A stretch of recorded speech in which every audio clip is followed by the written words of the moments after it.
Thank you very much, Jim, to join us today. My pleasure. And I understand that you are the specialist for the infrastructure at World Bank.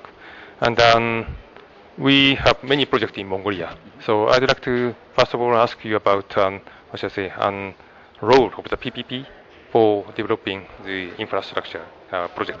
Sure. There are a number of projects that the government needs to develop, wants to develop, infrastructure primarily to support mining activities and economic development throughout the country. The government is going to need a lot of money to develop these assets, these facilities, and they're going to be needing to tap into as many sources of financing as they can.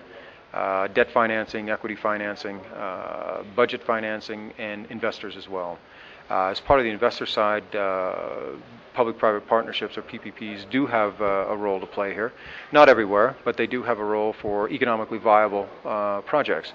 So the important thing about PPPs is that, or about the whole financing structure that the government will bring together, is that they shouldn't spend debt financing on projects that can be self-financing. In other words, projects that will be of interest to investors. And this is where the PPPs can play a role. There are a number of PPPs that the government would like to develop, and what they should do there is to make sure that they do the proper assessments and evaluations of these projects before they try to go to the market and tender them. And when they do go to the market, they should have the advice and support of transaction advisors.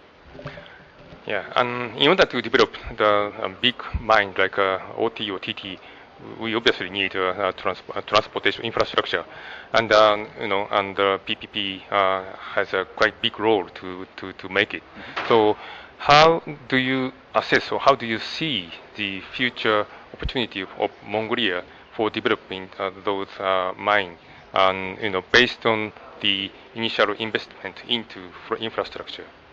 How do you see the opportunity and the challenges? There are a number of challenges. The biggest one in terms of transport infrastructure to support mining activities will be, transport systems, roads, and railway.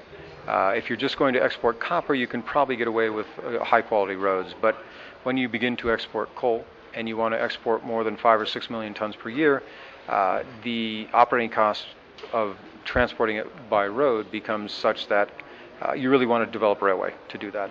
And so if it's structured properly, you can do PPPs for rail operations. You can also do roads, but those are a little more challenging to do, I think.